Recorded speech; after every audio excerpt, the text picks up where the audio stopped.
Okay, please put your bag on your side. On that side. Manadan? Okay, arrange your chairs properly. Arrange your desk properly. Okay, those who are not arranged will not receive their test papers. Okay, is that understood? Okay, keep quiet.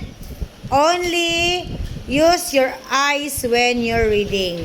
Okay, do not use your mouth. Did you understand? Okay, so are you ready? Okay, I cannot hear you.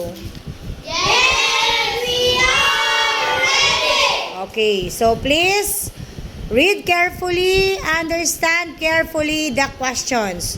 Do not answer right away without understanding or analyzing the question.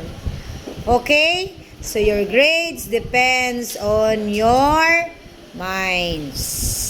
Did you understand?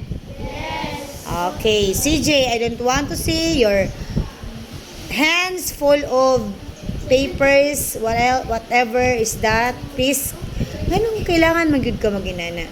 But look at your other classmates. If they are doing like what they're doing right now. Sige. Okay, I want to see only ball pens on your desk. No other things, only your ball pen on your desk. Oh, nagsulat na po siyang kuan, iyang kamot. Sabi problema diha dong, di na juga kapuyo, no?